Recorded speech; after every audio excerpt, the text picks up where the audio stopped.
सोचो, महाभारत का वॉर खत्म हो चुका है, लाखों लोग ऑलरेडी मारे जा चुके हैं। लेकिन सडनली गुस्से में अश्वत्थामा ऐसा वेपन लॉन्च करता है जिसको रोकने के लिए अर्जुन को भी सेम लेवल का वेपन लॉन्च करना पड़ता है। दोनों वेपन्स आकाश में एक दूसरे की तरफ बढ़ते हैं। आसमान में भयंकर आग फैल जाती है, अर्थ शेक करने लगती है, माउंटेन्स ट्रेम्बल करने लगते हैं, आसमान से मीटियोर्स गिरने लगते हैं। एंड तब महर्षि व्यास वार्न करते हैं, अगर ये दोनों वेपन्स टकरा गए तो उस जगह पर 12 साल तक बारिश नहीं होगी। ये किसी मॉडर्न न्यूक्लियर वॉर मूवी का सीन नहीं है, ये महाभारत के सॉप्टिक पर में डिस्क्राइब है। वेट, 12 साल तक रेन नहीं होगी? ये एक्चुअल में महाभारत में लिखा है या इंटरनेट ने अपनी तरफ से एडिशनल मसाला ऐड कर दिया है? इस बार मसाला नहीं है मम्मा, और ये अकेला ऐसा इंसिडेंट भी नहीं है। एक और वेपन यूज हुआ और टेक्स्ट के अकॉर्डिंग एक पूरी अक्षौहिणी आर्मी जल के गिर गई। और एक वेपन ऐसा था जिससे जितना फाइट करो वो उतना पावरफुल हो जाता था। और एक वेपन के बारे में वार्निंग थी कि उसको ह्यूमंस पे मत चलाना, वरना सिर्फ एनिमी नहीं पूरी दुनिया डिस्ट्रॉय हो सकती है। तो आज का क्वेश्चन ये है, क्या ये सिर्फ डिवाइन वेपन्स की स्टोरी थी या एंशिएंट इंडिया में ऐसी मैसिव डिस्ट्रक्शन हुई थी जो कि न्यूक्लियर वॉर के काफी क्लोज थी?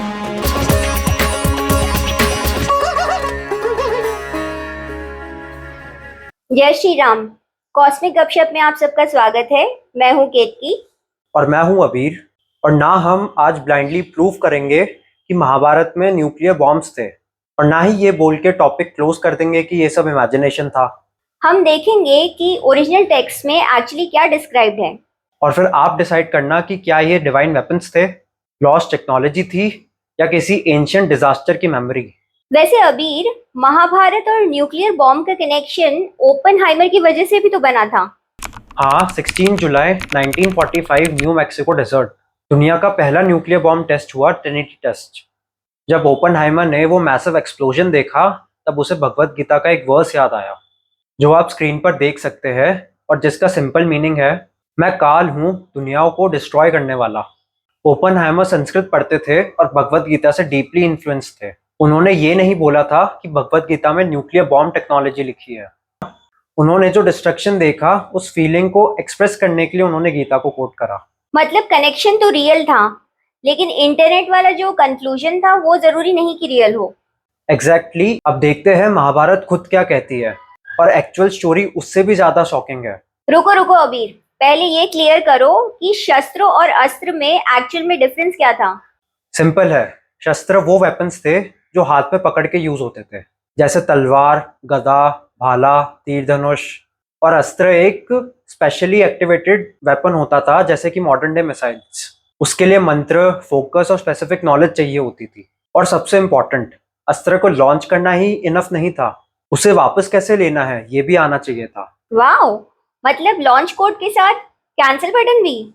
Basically yes. और अश्वत्थामा की सबसे बड़ी प्रॉब्लम यही थी, उसे वेपन लॉन्च करना आता था बट स्टॉप करना नहीं। Let's start with our first weapon, Brahmastra. Mahabharata में मेन वॉर खत्म हो चुका था और दुर्योधन गिर चुका था, लेकिन अश्वत्थामा रिवेंज लेना चाहता था। उसने रात में पांडवों के कैंप्स पे अटैक करा और द्रौपदी के बेटों को भी मार दिया। नेक्स्ट मॉर्निंग पांडव उसके पीछे पहुंचते हैं। अश्वत्थामा सराउंडेड फील करता है, और ध्यान देना, वो ग्राउंड से घास का तिनका उठाता है और एक मंत्र के थ्रू वो उस घास के तिनके को ब्रह्मास्त्र वेपन में कन्वर्ट करता है और बोलता है कि ये पांडवों को डिस्ट्रॉय कर दे। एक घास के तिनके को वेपन बना दिया? हाँ, यानी फिजिकल ऑब्जेक्ट शायद सिर्फ कैरियर था, रियल पावर एक्टिवेशन में थी। कृष्ण इमीडिएटली अर्जुन से कहते हैं, तुम्हें भी ब्रह्मास्त्र लॉन्च करना होगा वरना सब खत्म हो जाएगा। अर्जुन वेपन लॉन्च करते हैं, लेकिन उनकी इंटेंशन देखो, वो प्रे करते हैं कि अश्वत्थामा सेफ रहे, मेरे ब्रदर सेफ रहे और दुनिया सेफ रहे। मेरा अस्त्र सिर्फ उसके अस्त्र को स्टॉप करे।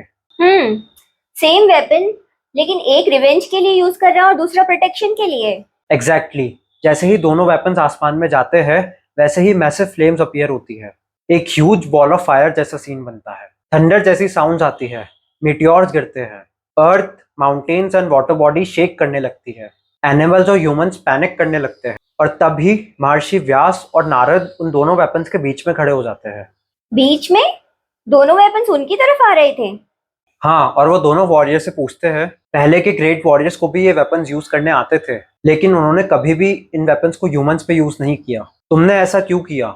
और वार्निंग दी जाती है कि ब्रह्मास्त्र को ब्रह्मास्त्र से टकराया गया तो उस एरिया में 12 साल तक बारिश नहीं होगी। यहाँ सिर्फ ब्लास्ट की बात नहीं हो रही, ऐसा लग रहा है यहाँ पे लॉन्ग टर्म एनवायरमेंटल डैमेज की बात हो रही है। एग्जैक्टली और इसी वजह से लोग इस सीन को न्यूक्लियर फॉलआउट या न्यूक्लियर विंटर के कॉन्सेप्ट से कंपेयर करते हैं। हम ये प्रूव नहीं कर सकते कि दोनों सेम चीज थे, लेकिन कंपैरिजन टोटली रैंडम भी नहीं लगता। फिर अर्जुन और अश्वत्थामा दोनों अपने अस्त्र वापस ले लेते हैं। नहीं, अर्जुन अपना वेपन विड्रॉ कर लेते हैं और अश्वत्थामा बोलते हैं कि मुझे इसे वापस लेना नहीं आता। व्हाट? लॉन्च कर दिया लेकिन रिटर्न करना नहीं आता? एग्जैक्टली सोचो किसी के पास न्यूक्लियर मिसाइल लॉन्च करने का कोड हो लेकिन अबॉर्ट करने का सिस्टम ना हो। अश्वत्थामा वेपन को स्टॉप नहीं कर पाता तो वो उसका टारगेट चेंज करके उत्तरा के अनबॉर्न चाइल्ड की तरफ भेज देता है। ओह नो, एक अनबॉर्न बेबी के अगेंस्ट। और यही इस स्टोरी का सबसे स्कैरी पार्ट है। डेंजरस वेपन से भी ज्यादा डेंजरस था वो पर्सन जो गुस्से में था, पावरफुल था, बट मेंटली स्टेबल नहीं था। लेकिन आपको लग रहा है कि एक लौता एक्सट्रीम इंसिडेंट था, तो आप सुनो बैटलफील्ड पे क्या हुआ। महाभारत के द्रोण पर्व में अश्वत्थामा अग्नि अस्त्र यूज करते हैं। वेपन एक्टिवेट होते ही पूरा एरिया डार्कनेस से कवर हो जाता है, कुछ क्लियरली विजिबल नहीं होता। फिर एक्सट्रीम हीट और फायर स्प्रेड होती है। फिर सोल्जर्स जलने लगते हैं, चैरियट्स, एलिफेंट्स, हॉर्सेस सब केओस में आ जाते हैं। अर्जुन उस वेपन को स्टॉप करने के लिए ब्रह्मास्त्र यूज करते हैं और सडनली डार्कनेस डिसअपियर हो जाती है। ठंडी हवाएं चलने लगती है, आसमान क्लियर हो जाता है। मतलब एक वेपन ने एनवायरनमेंट को डिस्टर्ब किया और दूसरे वेपन ने उसी इफेक्ट को न्यूट्रलाइज किया। यस, लेकिन तब तक हैवी डिस्ट्रक्शन हो चुकी थी। टेक्स्ट के अकॉर्डिंग एक पूरी अक्षौहिणी आर्मी ग्राउंड पे पड़ी थी। बॉडीज वेपन्स की हीट से बैडली जली हुई थी। एक अक्षौहिणी कितनी बड़ी आर्मी होती है? ट्रेडिशनल कैलकुलेशन में thousands of elephants, thousand of horses, thousands of chariots और more than 1 lakh foot soldiers. Exact calculations पे स्कॉलर्स डिबेट कर सकते हैं, लेकिन पॉइंट सिंपल है। ये किसी एक वॉरियर को हिट करने वाला वेपन नहीं था, ये मास डिस्ट्रक्शन का सीन था। डार्कनेस, एक्सट्रीम हीट, मास बर्निंग, फिर एक काउंटर वेपन और फिर सडनली क्लियर स्काई। ये सब तो काफी एडवांस्ड वॉरफेयर जैसा साउंड करता है। सही कहा mama, normal bow and arrow combat तो बिल्कुल नहीं लगता। और नेक्स्ट वेपन तो और भी स्ट्रेंज था, उससे जितना फाइट करो वो इतना पावरफुल हो जाता था। उसे सरवाइव करने का एक ही मेथड था, अपने वेपन्स नीचे रख दो। वेट, वेपन को कैसे पता चलेगा कि कौन फाइट कर रहा है? बिल्कुल, that is the mystery. Dronacharya की डेथ के बाद अश्वत्थामा नारायण अस्त्र लॉन्च करते हैं। वेपन एक्टिवेट होते ही पांडवों की आर्मी पर बर्निंग एरोज और फायर लाइक एनर्जी की रेन होने लगती है। कृष्ण इमीडिएटली ऑर्डर देते हैं, सब वेपन्स ग्राउंड पर रख दो, चैरियट्स और एलिफेंट से नीचे उतर जाओ, रेजिस्टेंस मत करो। जो फाइट करेगा वेपन उसी पर एग्रेसिव हो जाएगा, जो वेपन छोड़ देगा वो सेफ रहेगा। सबने मान लिया? सबने एक्सेप्ट भीम। ऑब्वियसली भीम बोलते हैं मैं अपनी गदा से इसका सामना करूंगा। जैसे ही भीम रेजिस्ट करते हैं, नारायण अस्त्र की फ्लेम उनके अराउंड और इंटेंस हो जाती है। कृष्ण और अर्जुन भीम को फोर्सफुली चैरियट से नीचे खींचते हैं, उनकी गदा छुड़वाते हैं और जैसे ही भीम फाइट करना स्टॉप करते हैं, नारायण अस्त्र काम हो जाता है। मतलब वो एक आर्म थ्रेट को डिटेक्ट कर रहा था। टेक्स्ट का डिस्क्रिप्शन तो वही सजेस्ट करता है। आज हम इसे मिसाइल के स्मार्ट टारगेटिंग सिस्टम से कंपेयर कर सकते हैं। वेपन रेजिस्टेंट के अगेंस्ट स्ट्रॉन्गर होता था और सरेंडर करने वाले को छोड़ देता था। मतलब भीम जी की फिजिकल स्ट्रेंथ काम में नहीं आई, कृष्ण जी की अंडरस्टैंडिंग काम में आई। हाँ मम्मा, कभी कभी सरवाइव करने के लिए फाइट करना नहीं, फाइट स्टॉप करना पड़ता है। एक बात बता, अर्जुन के पास सबसे पावरफुल वेपन कौन सा था? पशुपतास्त्र। अर्जुन ने भगवान शिव की इंटेंस तपस्या करके ये वेपन रिसीव करा था, लेकिन वेपन देते वक्त शिवजी ने वार्निंग दी थी, इसे नॉर्मल ह्यूमंस के अगेंस्ट कभी यूज मत करना, क्योंकि अगर रॉन्ग टारगेट पर यूज हुआ तो डिस्ट्रक्शन सिर्फ टारगेट तक लिमिटेड नहीं रहेगी, पूरा वर्ल्ड डेंजर में आ सकता है। और अर्जुन के पास ये वेपन कुरुक्षेत्र वॉर के टाइम था। हाँ, लेकिन उसने यूज नहीं किया। सोचो, अर्जुन अपने सन अभिमन्यु को लूज करता है, उसके फैमिली मेंबर्स मारे जाते हैं, वॉर में अनबेरेबल डिस्ट्रक्शन होती है, फिर भी वो पशुपतास्त्र लॉन्च नहीं करता। मे बी अर्जुन का ग्रेटेस्ट अचीवमेंट ये नहीं था कि उसने कितने वेपन्स यूज किए, ग्रेटेस्ट अचीवमेंट ये था उसने कौन सा वेपन यूज नहीं किया। Basically this is an ancient version of just because you can doesn't mean that you should. Exactly. और न्यूक्लियर वेपन्स के केस में भी दुनिया की बिगेस्ट होप वही है कि दोबारा कभी यूज ना हो। एक चीज और बता, क्या ऐसे वेपन सिर्फ महाभारत में थे? नहीं, रामायण में भी ब्रह्मास्त्र वेपन का डिस्क्रिप्शन मिलता है। श्री राम एक पावरफुल अस्त्र यूज करते हैं, वो रावण के हार्ट को हिट करता है और फिर वापस श्री राम के क्विवर में रिटर्न आ जाता है। और एक और इंटरेस्टिंग पॉइंट, रामायण में ब्रह्मास्त्र का इफेक्ट हर बार सेम नहीं था। इंद्रजीत ने हनुमान जी को मारने के लिए नहीं, उन्हें टेम्परली बाइंड करने के लिए ब्रह्मास्त्र यूज किया था। हनुमान जी चाहते तो उसको ब्रेक कर सकते थे, लेकिन ब्रह्मा जी के वेपन का रिस्पेक्ट रखने के लिए वो कुछ टाइम तक बाउंड रहे। मतलब हर ब्रह्मास्त्र न्यूक्लियर बॉम्ब नहीं था? हाँ मम्मा, ब्रह्मास्त्र जैसे वेपन का स्केल मच बिगर डिस्क्राइब्ड है, इसलिए हर एक एंशिएंट वेपन को एक ही मॉडर्न कैटेगरी में डालना रॉन्ग होगा। एंशिएंट टेक्स्ट के डिस्क्रिप्शंस तो इंटरेस्टिंग है, लेकिन व्यूअर का नेक्स्ट क्वेश्चन ऑब्वियस है, क्या ग्राउंड पर कोई फिजिकल प्रूफ मिला? Radio active battlefield, melted city या फिर कोई एंशिएंट बॉम्ब? अभी तक तो ऐसा कोई वेरीफाइड आर्कियोलॉजिकल प्रूफ नहीं मिला है जिससे साइंटिस्ट ऑफिशियली अनाउंस कर सके कि एंशिएंट इंडिया में न्यूक्लियर बॉम्ब यूज हुआ था। राजस्थान का sealed radio active area, Mohenjodaro के radio active skeletons, ancient nuclear epicentre, ये स्टोरीज इंटरनेट पे बहुत सर्कुलेट होती है, लेकिन इनके सपोर्ट में रिलायबल आर्कियोलॉजिकल या गवर्नमेंट रिपोर्ट्स नहीं मिलती, इसलिए हम इन्हें प्रूफ बोल के प्रेजेंट नहीं करेंगे। तो फिजिकल प्रूफ जीरो है?